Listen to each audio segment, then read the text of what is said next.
Hey everyone, welcome back to another episode of the Grand Prixquel Podcast where we discuss all things feeder series. On this episode, we're going to be doing a recap of the F2 and F3 rounds at the Hungaroring, as well as Italian F4 at Mugello. Your hosts today are myself, Evan, Alex, and Nova.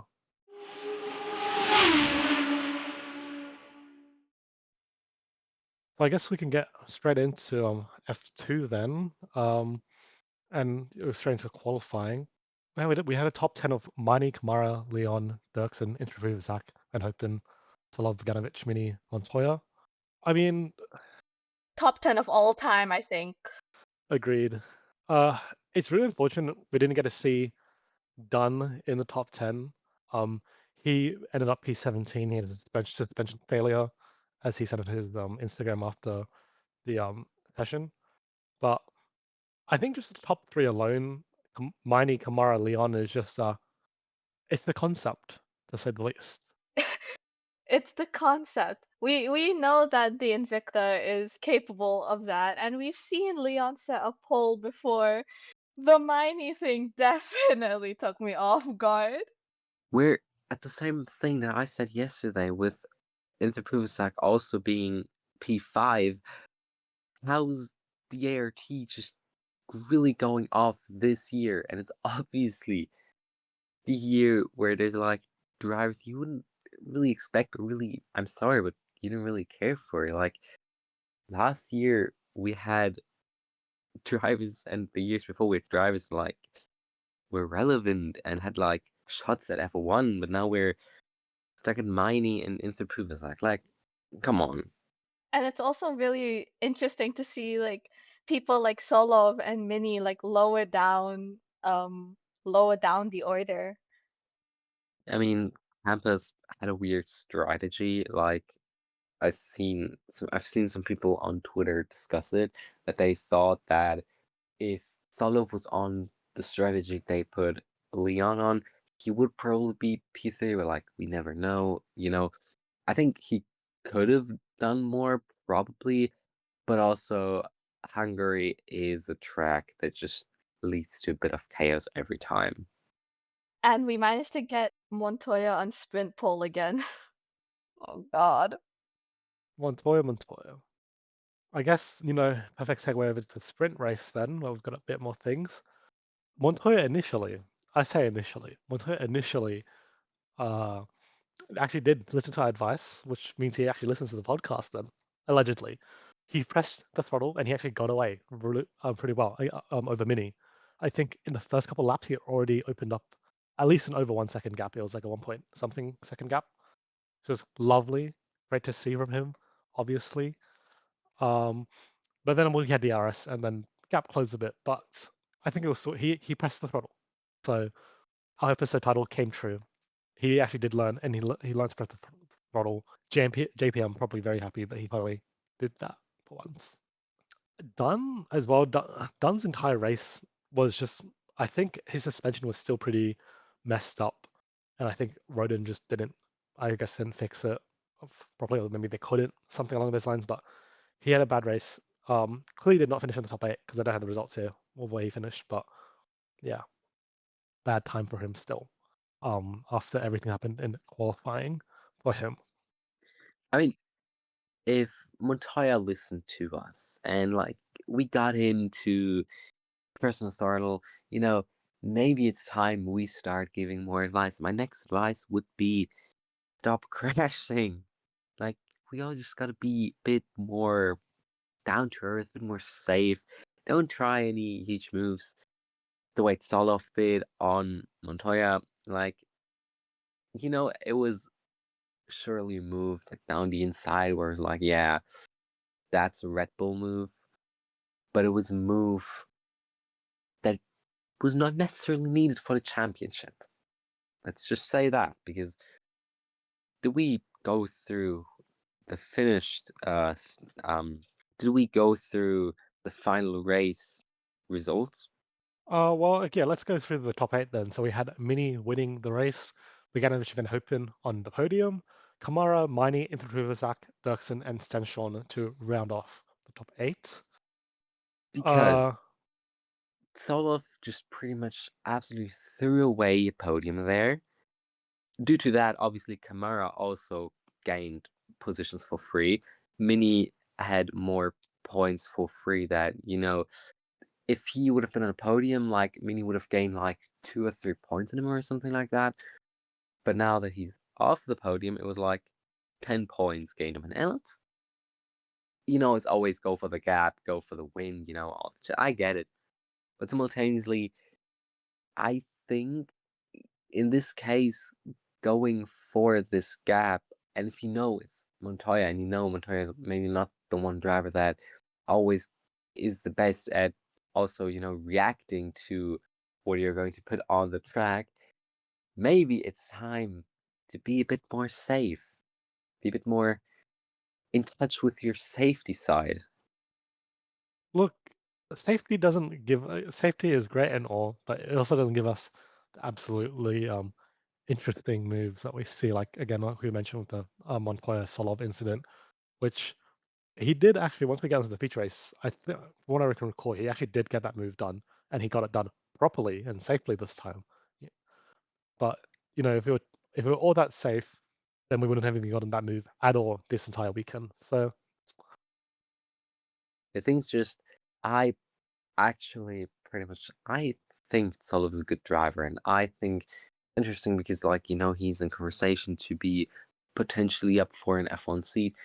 But this kind of thing just ruins your race, and it's the kind of thing that can also, in long term, not just cost you the championship, but also cost you the whole ass F1 seat. And I'm just saying, it would be pretty shit if that happens for him, and I'd be really disappointed.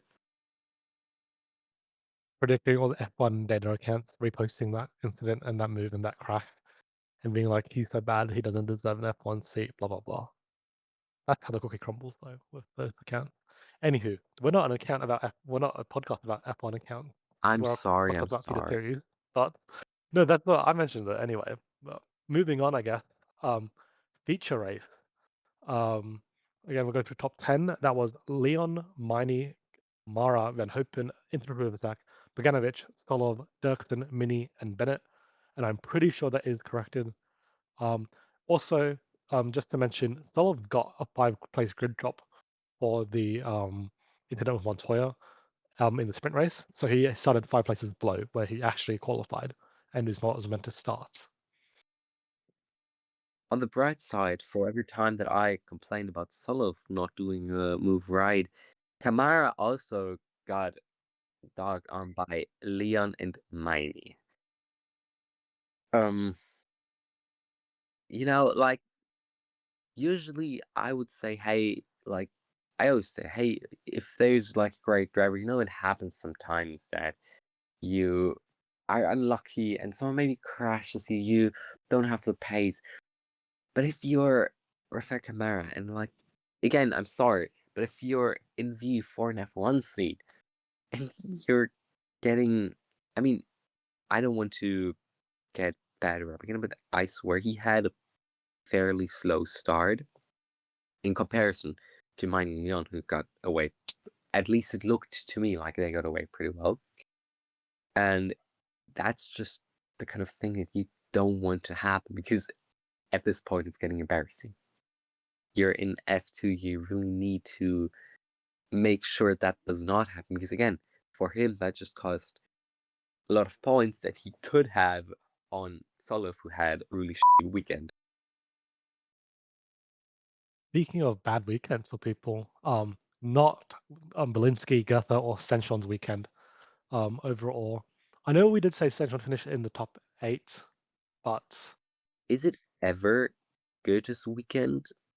that is also a fair point. It is never Goethe's weekend, but it was particularly not his weekend this week.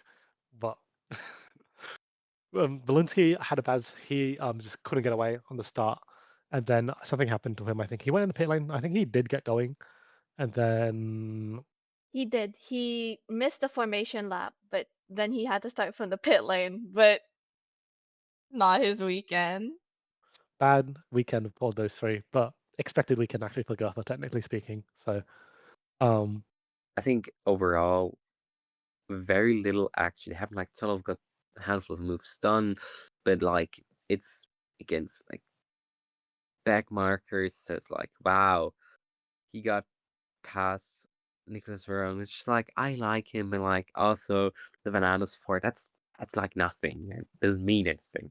Other than that, also, honorable mention to Dunn, sort of locking up and going sideways in the pit lane for a little bit. That was like seeing your long lost lover, and I was like, that's prime Dunn. Please come back home. The kids miss you. Like I was getting flashbacks to last year when this would have been him straight up rear-ending Martins, and it's like, you know, we did not appreciate how good we had it when we had actually drivers on the grid who, you know, I'm not saying any of everyone is bad, but like the level of talent has definitely gone lower, and there's less drivers who we see with any kind of connection or chances in F1, and that's really sad. From this weekend, oh, from this weekend, I'd also like to mention that despite Belinsky having like the most horrid weekend of his life, Bogdanovich, for some reason, has had a pretty good one. For once, yeah. I mean, the podium in the sprint and then actual points in the feature. And his car didn't like stall or die on the first lap or anything. Oh my gosh. What a miracle. But I think it's fair to say that it was pretty uneventful weekend, in F2 at least. And for the driver standings, I think nothing changed. But the gaps are getting closer, and I think we're in for really interesting end of season. I'm incredibly hyped for Monza because that's always one where I say a lot of important things happen. But we're still with sort of leading the championship, but he's only 20 points in front of Mini, and 20 points sounds like a lot, but I swear to God, in F2 it is not. And he's also just 22 points ahead of Kamara. Like Solo is 22 points ahead of Kamara. Mini is 2 points ahead of Kamara. In P3, Dunn is with 108 points, quite a bit down on them, like almost 40 on Kamara. You know, he needs to lock in to get higher. It's looking worse and worse. And even with a whole ass feature win, Norleon is in P5 with 94 points, still 14 points behind Dunn. I think we'll see some things still mix up, but like obviously the front was the most interesting. I think Teams Championship actually kind of changed because Cap's still leading like by quite a bit with 261 points. We had it last week where I said that the top 2 to 4 were in like, I think was a winner of like 10 points or something. Obviously that changed with Invicta rising from P4 to P2 with 187 points now. MP lost the position and is now on 176 points, and Rodin is in P4 with 167 points. And I'm not sure if we had ART in like the top 5 last week, but they are actually getting fairly close.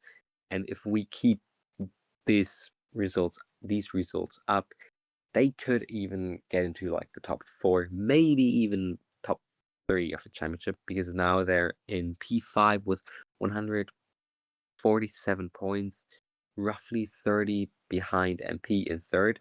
And again, it's for both drivers. And we don't know.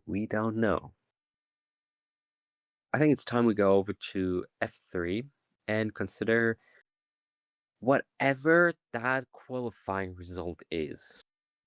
Because I have it in front of me. And I have so many questions. Yeah, I woke up to these results as well. So P4 is certainly interesting to me. Let's go through the top 12. So for F3 quali, our top 12 are Tappinen, great sight to see. I think MP actually locked in this time around. Slater, P2, Kolnahi, P3, Lacorte in P4, Bedoya P5, Ugo Chukwu, Niall, Rivera, Nakamura, Siet, Gladish, and Lee. Here's the thing. Once again, Chukwu going into the weekend as a championship leader, you do not want to be caught out by guys like Lacorte and Bedoya. Like that's not what you want to happen. Like Bedoya, he's been pretty, fine this week, this whole season, and Roden also seems to be kind of fine, better than last year at least. But it's still, you don't want it to happen. Like I think he had not a good weekend, honestly, all things considered. Teplonen, as you said, it was really good to see him.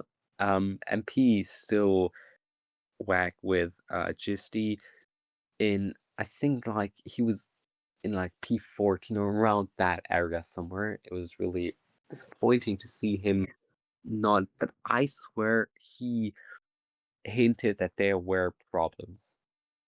But other than that, MP having Tapone and Kolnahi in top 3 was really the best quality result probably.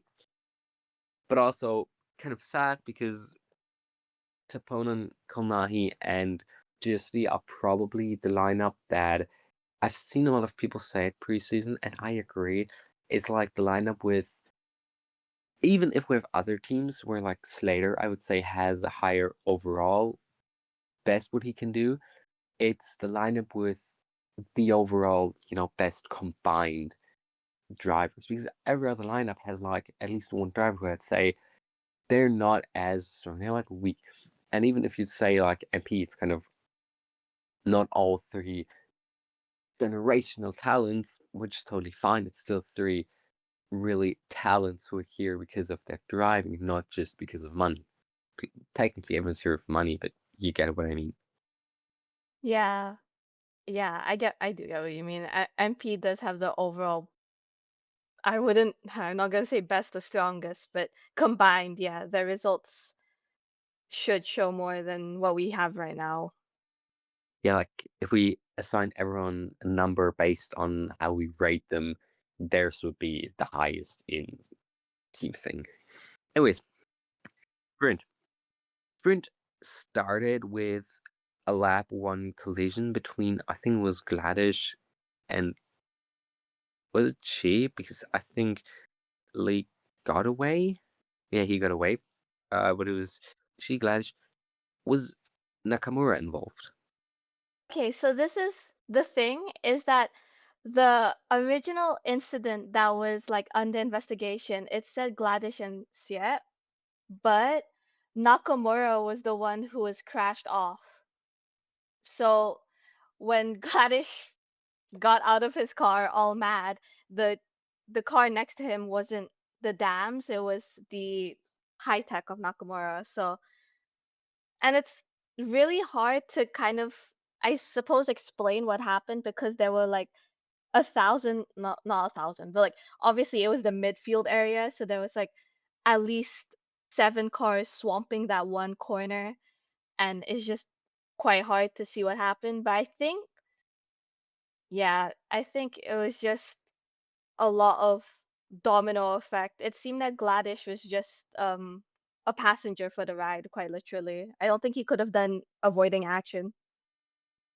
Another really sad one because I was actually really excited because Gladish and Lee both being ART, I'm a bit more fine with if they do well in F3 like a team because there's I'm sorry. I'm a bit more fine with the ART team doing well in F3 because that's drivers who I think also have like higher potential level.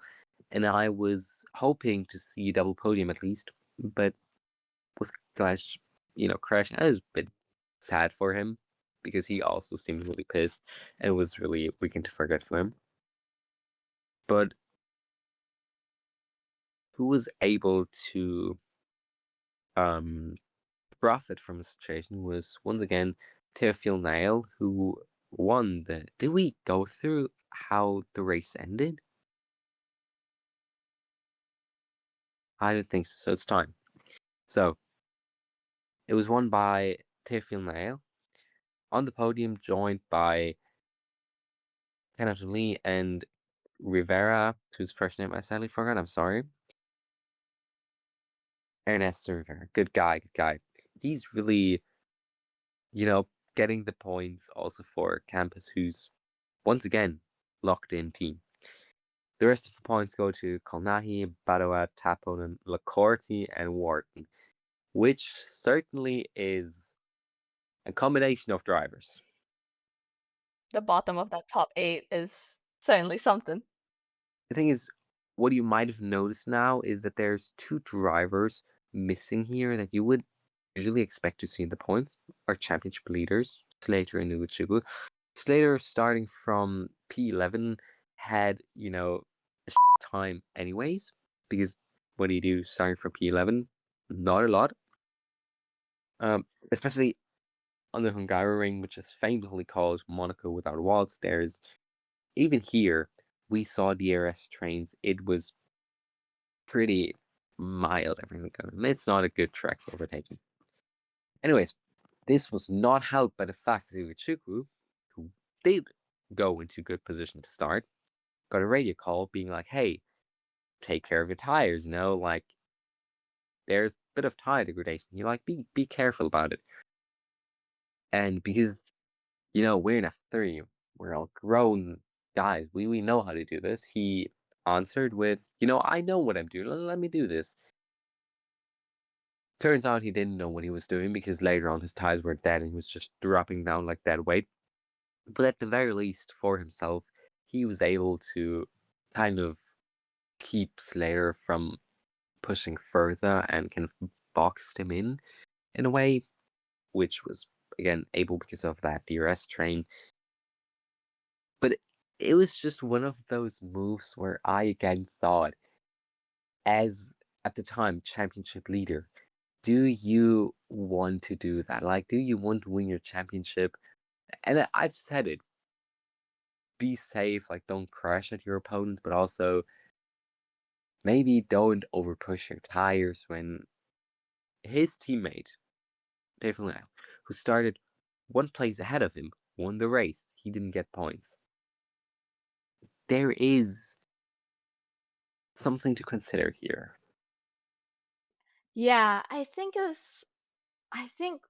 part of it for Ugochukwu is that he hasn't really been, I suppose you could say, this far into a title fight on like one of the like main seasons, if that makes Like, what sense. I It remember is that's one of the biggest criticism points of him, because while he's quick, it just feels like he can't put it together over a whole season, especially if, the season is longer, and that's just something you don't want to happen. Like, he did win Euro 4, but famously Euro 4 has like 3 weekends. He won Macau. Macau, again, it's 1 weekend. It's like, if it's a short season, like quick race, he can do well. Or he won Fraud. Again, it was pretty short, if I remember correctly. There were like, I think it was like 5 rounds or something. Either way, yeah. The thing is, he can be quick, but when he starts into a weekend and the qualifying doesn't go his way, and like first race already also doesn't go his way, he doesn't seem to be able to do the whole thing for Holston. And it's really sad because I think in singular race he always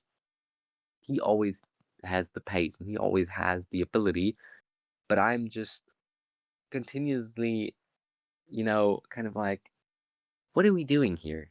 He could still be leading the championship if he he didn't do these mistakes, you know? Yeah. I definitely feel like a lot of Ugochuku's like his season so far, a lot of it can just be attributed to him. It's a lot of literally like I think he just needs to find a way to properly lock it in over a slightly longer period of time, because if not, then we wouldn't be seeing, I mean, all this.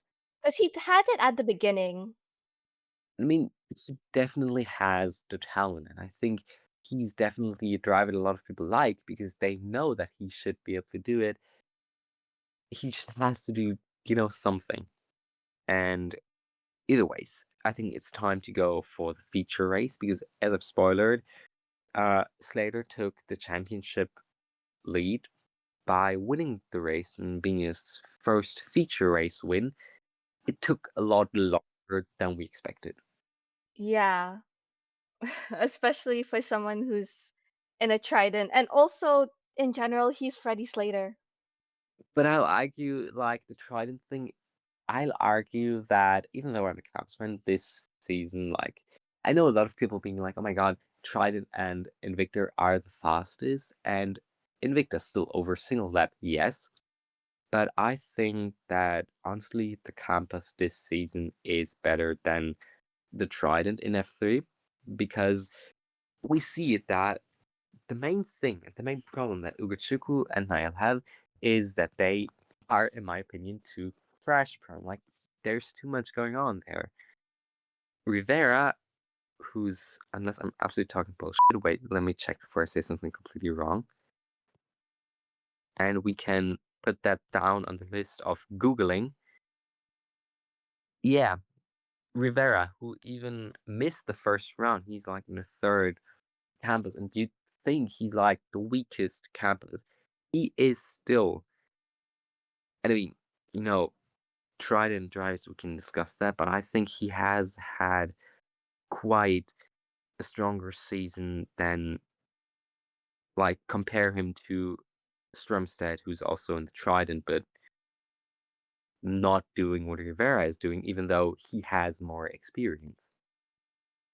Or he's at least not able to do what Rivera's. So maybe Rivera's just absolutely great driver and we all underrated him so far. Who knows? Either ways, the first, like, not health, but like not even lap, but like in the start of the race was pretty funny because a lot of drivers struggled to get away and like it was kind of whack. But then, Tappan and led, but it's an MP, they don't have that pace. Bit of fighting, bit of touching with Slayer, and then there was, I think it was a safety car, has to be, or at least a virtual safety car, because Taponen had a puncture. It was a really weird situation in which the team was like, "Hey, you have a puncture, come in," and he comes in. The problem is everyone followed. It was Yeah. actually a thing where it took way too long to discuss that because it had to all be under investigation because regularly you're not allowed to enter the pits just for shits and giggles. But if I remember correctly, I in that moment thought, okay, maybe something happened on the main straight that everyone was told, go through the pits to avoid what happened on the main straight. Just like it often happens that when there's a safety car, they can tell them, hey, take another route so you avoid the things going on there. But in this case, it was just everyone kind of assuming Tappinen knows where to go.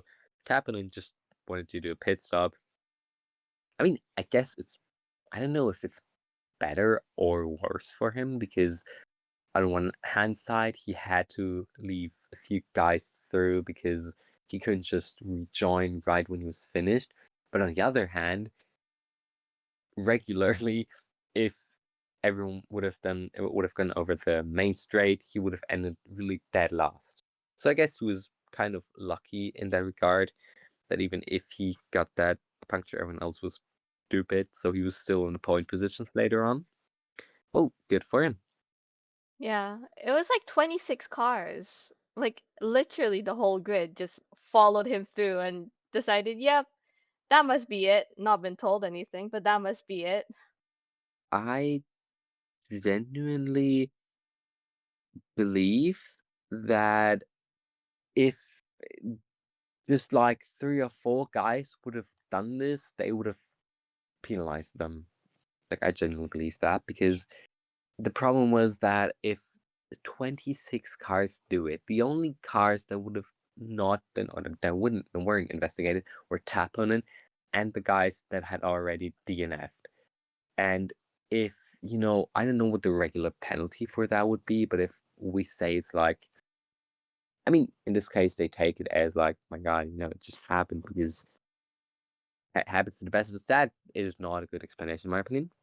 But let's say it would have been a 5-second penalty. Considering how close they were in finish, it would not have any impact, except for the fact that Tapana probably would have done, I don't even know if he would have won, but he at least would have been quite a few points further up, and it would have just been bullshit, and all the teams would have complained, and all the drivers would have complained. So, like, let's just let them do this. I think it's just one of those things where you can't fight it. Just I think the stewards probably also just wanted to go home. Like, it took so long for that to come out. They wanted to go home. yeah. Either ways, it was a very typical F3 race after that. The AIX doing just whatever, a lot of just whatever happening going on. Later one, as said, Ugochukwu could not get up to him and, really fight for the win. It did seem to me again that he just was not. I mean, again, Hungaroring, not easy to overtake anyways, but I think that could have been done more, but that can also always be done more. Yeah. I think that's around about it. I think there's not a lot more important things to say about F3, except for the. Wait, I do want to very quickly mention that at some point during the race, we had Jose Garfias, who usually runs about P20, P24-ish, somehow managed to get his way up into P11, which meant we were very close to triple Prema points. And I'm okay. I sometimes forget he exists. Like, Yeah, me too. Me too. I'm going to be honest, it's a pretty weak F3 grid also, and sometimes I just look at it, I'm like, especially down below where it's like drivers who don't come from like Freck or Eurocup 3 or like any regular series, like, who are you? What are you doing here? I'm sorry. Who are you? And even with Freck drivers, like, you gotta have done like the whole season and maybe not in like the last place. Like, that would help, please.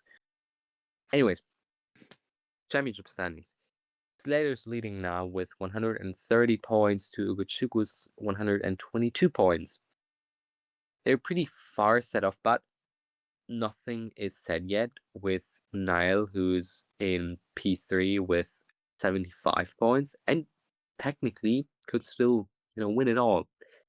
Who knows? Who knows? I'm afraid of Madrid. I've said it a dozen times. I'm afraid. Rivera follows very shortly with 72 points in P4 and in P5, but with 71 points. So we will 100%ly see some changes in like at least P3 to P5. Like, there will be changes, and I think it'll matter because we will see.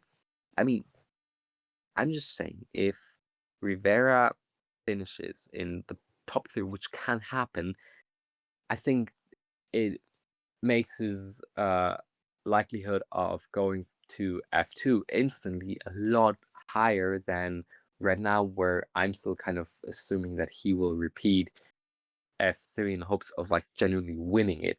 Because after a season like this, you can only return to F3 to say you want to win it. Then again, he will know that coming from Freck and so are drivers with more money and more, possibilities also. And even if he has the connection to Campos and he saves Campos and is like the most experienced drivers, I would be cautious if I was him. Either ways, Campos is, in my opinion, at least driver-wise, even if I complain about them, they managed to get more out of the car by also in teams championships being P1 with 269 points to Trident's 196 points. Majorly because Campos has 3 drivers regularly on the podium, while at Trident it's pretty much Slater hauling the whole points. In P3, we have Sport Racing with 132 points, P4 is Roden with 121, and P5 ART with 119 points. So pretty close once again in that 3 to 5 range of teams. It's a good thing, I think. And it lines up that I think we could also see a Drivers' Champion come from another team in the next few years. Do we want to go on to our favorite Formula 4 series? Italian F4. My favorite Formula 4 series is actually British F4, but we're not going to discuss that today. No. Italian F4 was at Mugello this time around. And already starting with qualies, we had something very interesting happen where in our quali 1 and our quali 2 groups, the poles were matched to the thousandth. In quali 1, it was Vice who set it, and in quali 2, it was Cosma who set it. And I think I remember. Okay, so in quali 1, it was Vice, Exoy, Macagnani, Bondarev, Samalisto, Hattemer, Bansel, Arn, Bornstein, and Behrman. And in quali 2, it was Cosma, Consani, Craigie, Costoya, all the season 1 row, I suppose. Shimek, Alsalaiti, Repetto, Reckenmacher, Toniolo, and Benoldi. So when that pole lap from quali 2 was first set, uh, obviously there was the immediate confusion of who would take it and why they would take, and on what grounds the ACI would allow them to take it. A lot of people said that it should be obviously it should be Vice that takes it because he I think he set it first because he was No, in I quali. remember it. I remember it. It Really? was really funny because Vice did it in quali 1, but Cosma did it in quali 2, but he did it like 7/10 of a Oh second earlier yeah. in this. It was just like, from the start of the session to when they said it, Cosma did it earlier, but it was ruled then that Vice still got it because, quali 1 is first on the track and has the worst track conditions. And I think both ideas are bullshit because it goes by this idea that we kind of know it from other series where when you're in the same session, you set the same time. Whoever set it first because of, track evolution and stuff, the guy who did it first did it better. But I think it's hard to apply that here. But I'm biased and I like Vice, so I think he should have gotten the pole, and he got it. Yeah. He did get it in the end, and I think a lot of the what's it called, like the tiebreakers were in his favor either way. But I do remember that for a second, ACI did announce that it was Cosmo who got on pole, and that just did not make any sense to me. It was the stupidest reasoning for it. They're all just whatever. Yeah. So combined, our top 10 for quali was Vice, Cosma, Aksor, Consani, Macagnani, Craigie, Bondarev, Costoya, Samuelisto, and Shimek. Once again, I've said it 1,000 times before. I think Bondarev isn't even in the conversation really for getting any title anymore. But I'm saying I've said it so often, I'm almost sorry for him, but he needs to step up. I mean, I think what I want to add here is that over the past few weeks, we've seen quite a lot of testing going on for like Freck and GP3 for like the next season. And obviously, these results at the moment, they really matter because they're what makes drivers decide, hey, do I want to do another season in F4 or do I do the step up? And it also kind of matters to teams because while, you can just pay a team, especially the big teams, they also want to keep their reputation. And if you're just bumming around and they have the same offer to pay from other drivers who are doing better, it's looking bad. Either ways, I'm sorry. I'm sorry for all the Bondaref fans because I know he has a lot, and I'm like, I hope he does well, but Don't worry, I came into the season very supportive of Bondarev, and now sometimes I kind of go, man, I can't do this anymore. Anyways, moving on to race 1. For race 1, our top 10 was Macagnani, Craigie, Samalisto, Cosma, Repetto, Hattemer, Axor, Costoya, Bornstein, and Ruta. Just reading off the top 10, I would like to remind everyone that Cosma started on pole. unimpressed. We broke Samalisto's winning streak. Yeah, unfortunately, we did not stop his podium streak, which meant he matched Slater for consecutive podiums here. Slater, Freddie Slater. What is this grid? Samalisto future F1 driver. Don't say that. Oh, I was already crashing out about the Italian F4 intro for next year being all Samalisto. Don't say that he's a future F1 driver. On the bright side, Craig. Craig had a pretty good race, and he's had a really good weekend, actually. And I've been happy about it because our ace did not have the best general time so far. Like his start to the season was a bit rocky, but I feel like he's doing the opposite of what I criticized with Uechugu earlier on, in which he is not kind of, losing his pace throughout the season, but I feel like he's, you know, stepping up. He's getting better with every weekend. Like, I remember his first weekend in Italian 4 was kind of like, "Shit, man, that did not look good." And I have to check before I say something wrong again. But yeah, I mean, in the winter series, he may not have started out with like a win, but I feel like you see it in his driving style. He's getting more adventurous. Like he's trying more things. He's daring to do more things. He's getting that experience he really needs, and it's I think a great look for him. Yeah, and it's definitely also considering the fact that he's part of the Mercedes AMG junior team, I think it reflects just well on him as a driver, but also as a member of that academy. Yeah, I think we can tell that he's one of the drivers that I've seen mentioned quite a lot of times in connection to testing in Freck already. And honestly, I'm unsure because, he did not have the best start to this season, but we can also blame our ace a bit for that. Either ways, I think if he goes on the way he does it right now, he will also improve in the standings, and it's probably a good shot for him to also make the way to Freck already, especially if you have to consider US racing domination. Ugh, okay. Nuke us racing. Yep. We have to be realistic here.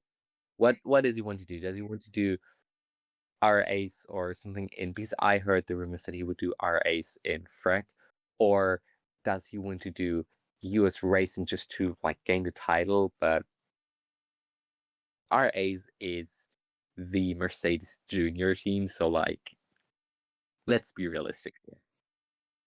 Either ways, race 2 won by my guy, my favorite. I'm really endeared to him, Ari Bansal.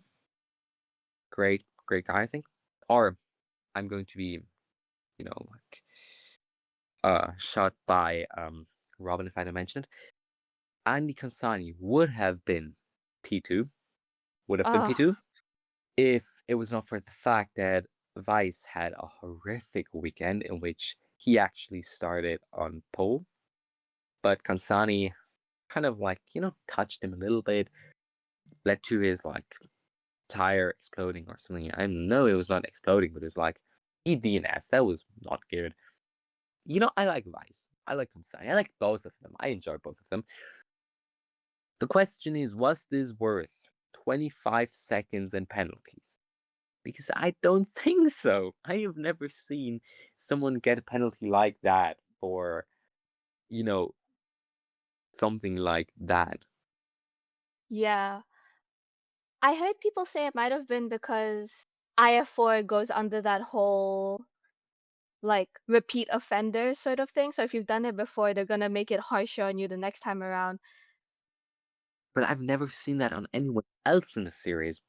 I've had someone tell me that they could imagine that the only reason that they're doing it for Kansani is kind of to also protect Kansani in the long run, because if someone who always ends up P30 and doesn't even qualify for, I mean, Kansani also didn't qualify for the fourth race a lot of that. But what I'm trying to say is he's a driver that will surely make his way to Freck at some point. He's a driver that we all expect to see definitely for longer in racing.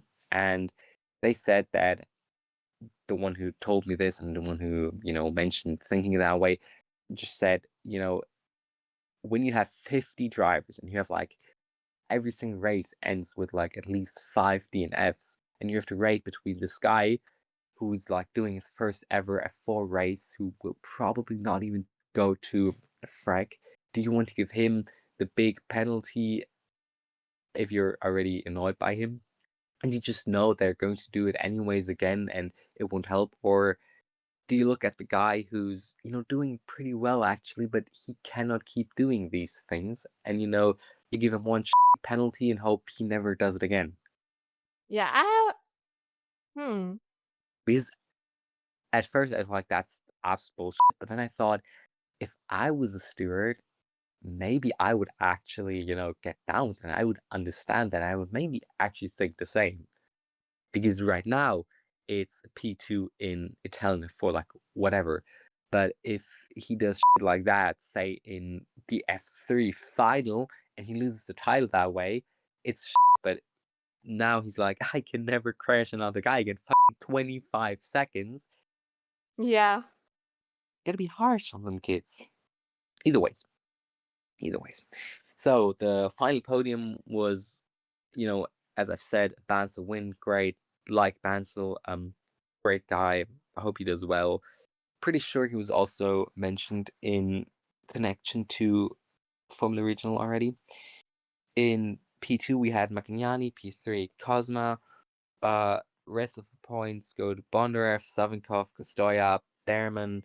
Behrman was also testing with, I think, what I saw, multiple teams, which is why I'm pointing this out, because I saw him test with both Van Amersfoort, I think, or MP. It was an orange team at least, and another team, potentially RAs, but either ways. A lot of the guys you see on top here are testing at the moment, and maybe that's something that we should talk about in the future. Also points to Repetto, Shimak, Hadamir, and some other guys who get so little points they don't matter. I also think it's interesting how well the Trident does on Mugello because usually for um IF4 we see maybe like I've already forgotten who's in the Tridents.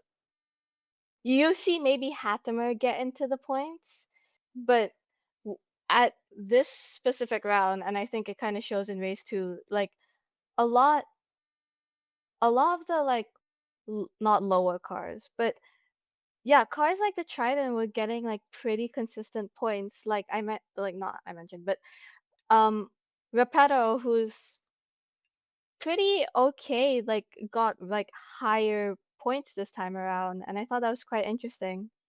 Yeah, I think it's maybe time to. No, there's one thing that I forgot. There's one thing that I forgot.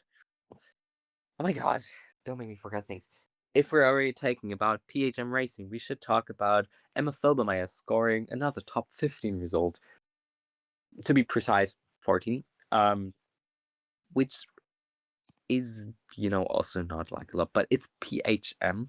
And what I really wanted to point out here is that I think so far this season, she has been by far, in my opinion, the best performing female driver in this championship. Because I have multiple reasons for that. First of all, she is the only female driver to have, or no, there's also Rosanne Den Driver, but she only did one round. But those two, they have not once not qualified for the last race, but she did 3 rounds and she wasn't, she didn't, it's a lot of words. It's bullshit.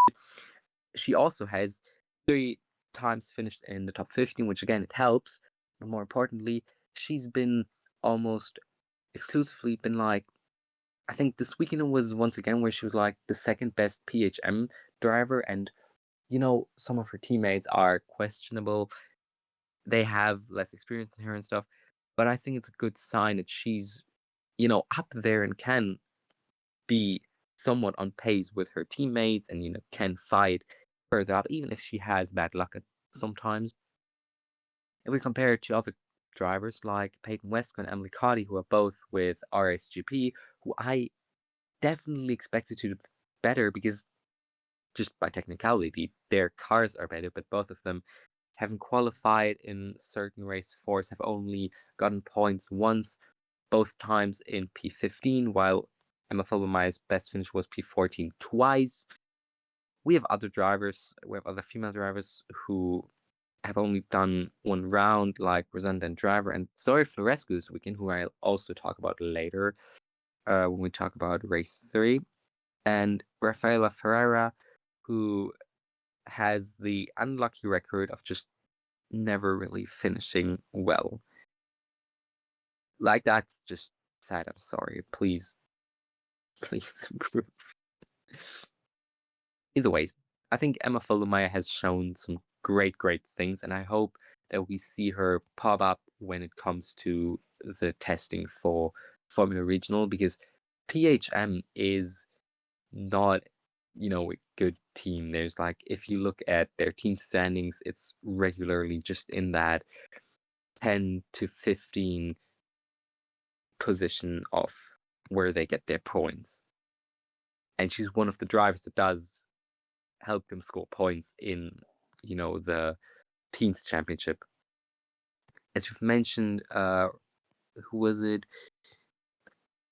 Rapato is really, I think, outperforming that PHM. I don't know how he does that. I haven't looked at his stats. I don't know how much experience he has, but I think Philbermeyer has been really good to me.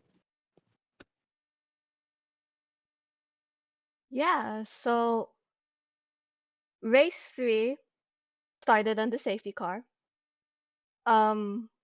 Mainly because apparently there's a thunderstorm right before the race was scheduled to start, and so uh 30 minutes it was delayed. But our top 10 on the podium was Consani. I have to be excited for Rob, Al-Sulaiti, and Bondarev.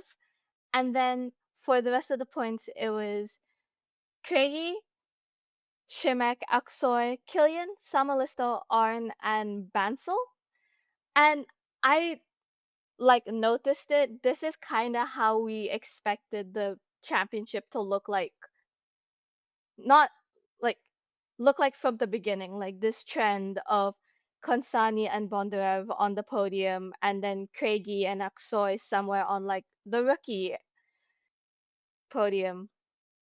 But also, this was just a continuation of Vice's horrible weekend where he started That on was pole here, comically evil this weekend.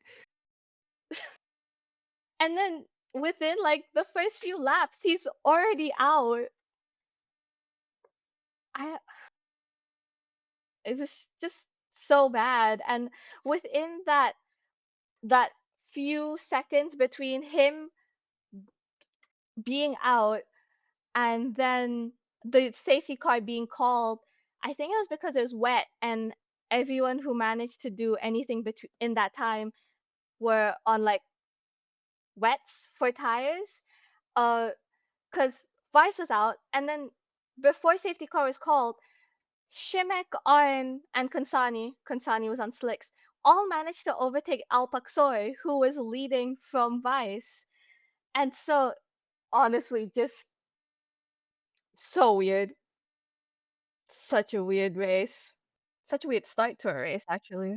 Tire situation really made it interesting because Florescu, as I've mentioned, I wanted to talk about her, was one of the drivers on wet tires, and I was aware that the wet tires were at some point at least kind of giving her an advantage over the drivers behind who were maybe regularly faster, just concerning their cars and their experience. But she was still running, I think, at best P14 in the race, and I was really hoping that she could get some points. Sadly, 2 laps before the end, she ended up in the gravel. I don't know what happened. Like, I genuinely don't know if it was a driver error or if someone, touched her a bit or something, or if she accidentally touched someone. Either ways, I think it was really sad because that race, especially, she ran very well. And she could have qualified for the fourth, or in her case, third race. And again, I know it would have been with a bit of luck and the fact that she was on the right strategy when others weren't. I was sad to see her weekend kind of, end a bit sad like this, but I think we could see her more often here, and I hope we see her more often here because I have a good feeling about her. I think if we have more races like this, she could definitely get some points. Yeah, she had a really good showing, I think. It was just I think at some point she even made it to 13. Like, It was I was just looking down there because I'm honest, you know, I was because I knew you guys were looking at the top, and if I was watching, I'm looking at everyone. But as I was watching live, I was mainly looking at her, Thelma, Maya, and Cody. And what was interesting to me was like, for an example, what I also meant when I was talking that I think Thelma Maya was more, you know, um, it was performing better to me than Cody was that like from the start, Cody qualified like I think P18 or something, or at least higher than Emma Felbermeyer, just for after lap one, their positions were swapped. Like even if the quali went to Cody's favor, in the race was just very quickly that Felbermeyer had the better pace, the better control of the car, and maybe also just the better tires. I don't know, but it's something that I see so often from them. To then see Florescu still faster, and again, if Feldmai had the better tires, there's only so much that even better tires Florescu could have. It was a good one though. should we move on to race 4? Oh yeah. Uh, race 4 was pretty typical Italian F4. For our top 10, we had Craigie, Samalisto, he came back, Macagnani, and then for the rest of our points paying positions, Bondarev, Axor, Bansal, Alsalaiti, Consani, Cosma, and Repetto. This one, the most typical F4 like race you can have. Two people crash. There's a safety car. It goes back out. It goes in. Someone else crashes, and then there's another safety car. But it also doesn't help that Italian F4 does not show everything. Sometimes it's just the little messages on the bottom of your screen that says, "Oh, 5 cars are now like being investigated for an incident." To be fair, there's like 30 cars. It's impossible to show everything. Yeah, I just kind of wish they would mention it sometimes because it was also happening when nothing else was happening. So it's just like, oh. Okay. But a lot of these always end in the same way. If they've DNF, that's a good penalty for next race. But yeah, typical Italian F4 race for race 4. Just not a lot going on. It's fine. It's fine. Yeah. Okay. For the championship standings, we still have. We actually did end Samalisto's podium streak in race 3. Okay, good to know. Sorry, didn't note that. I do remember that. Anyways, Lucas Samalisto is still leading with 288 points in front of David Kazma Christopher with 233 points, 55 points separating them. But we have to remember there is still 3 whole rounds going on. Like, there's still things happening. Don't be afraid. Nothing is over yet. Abaksoy is on P3 with 214 points. Ari Bansel in 4th with 198 points. And Alexander Sabinkov in P5 with 168 points. But I want to mention, Nicolo Macagnani is only behind him by 2 points with 166. So there will 100% still be moves in the way it looks right now. You know, Oh, for it's sure. who knows? Who knows? Yeah. As for the teams, we have US Racing very, very clearly leading with 604 points to Prema's in P2, 478 points. Yenzer is in 3 with 162 points, which is actually insane. I'm And in surprised. P4 is Venom Sport with 151 and P5 Mafia 106. I'm gonna be so honest. I have no idea where all the points for Yenzer has come from. Let me check. The thing is, and what makes it possible for Yenzer to be so high is that every team only gets counted with their, I'm not sure if it was top 2 or the 2 they choose before the weekend, but either ways, the problem is US Racing and Prema Racing just block like all the positions. So Yenzer is 3rd because even if they have not a single podium, it's enough that they have consistently been getting points and, been somewhere that it, helps at least somewhat. On Wikipedia, Mugello isn't added yet for the team standings, but it's really funny because our ace is genuinely in 7th. Oh, they're behind behind Mafi? Mafia Racing, behind Trident. That's crazy. That's That's crazy. bad. That's so. Oh no. I would also just quickly like to mention where certain drivers of note are in the drivers championship. As mentioned before, Macagnani is in P6. Kenzo Craigie is in P7 with 144. Bondarev is in P9 with 135. And Konsani is in P19 with 74 points. Okay, the title is kind of out of reach at this point, but I think, and I'm going to be honest here, unless RAs keeps pulling whatever they're pulling, I think the top 10 should be possible because like right now on P10 in the championship is Thomas Behrman with 127 points, so it's like 50 points roughly. I think that should be possible for him. Just like if you keep in mind that a win is 30 points and everyone else also obviously scores points, but it should be possible to not be in P20 when I'm saying that and he'll end 25. We would get somewhere. We get somewhere. Yeah. I think a lot for Kansani has been like his multiple DNQs and so on. It happens. And we're also gonna quickly go over the E4 championship standings because we didn't have Wait, time. before we go over the E4 championship, I want to point something out, which is that Alp Aksoy is pretty again. Um, Mugello isn't added yet on Wikipedia, but so far he's roughly like 50 points ahead of Knut Nielsen, and he's almost won every single rookie race. So like he's up there. Knut Nielsen is P2, and or potentially after this weekend, Kenzo Craigie could be P2. I'm not sure about that one.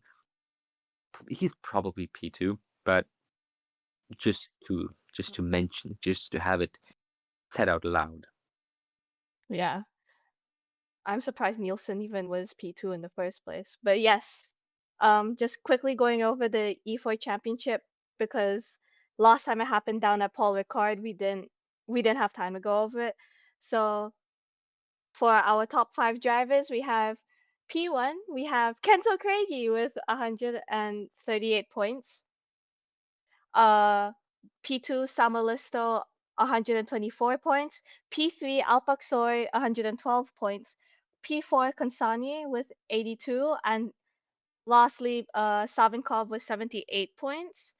Uh, However, I would just like to mention that P5 to P8 in the driver standings are only separated by about 5 points, and that Bondarev in P6 is tied with Savinkov. For our top 5 teams, we have us racing again, uh, leading with 150. Then Prema in with 130 points, RAce with 70 points, and then VAR with 14 points, and Trident with 8. Yeah, no, I mean, some things were a bit surprised, like no huge prizes. Is there anything left to say? Nothing from my end. I think it was a bit of boring. We're nearing the summer break. There's not a lot happening right now, but we're seeing more and more rumors for the next few seasons pop up, and maybe that's something that we should discuss in the future. Break Mhm. testing, F4 testing, food testing. So I think that does it for this episode. If you liked it, please be sure to give us a follow on our Twitter, Instagram, and TikTok at Grand Prixquel, and give us a follow on Spotify and Apple Podcasts under the Grand Prixquel Pod. Uh, Next week, well, we're actually unsure what we're going to cover next week, but we will have an episode out for you guys next week. So stay tuned for that, and thanks for listening.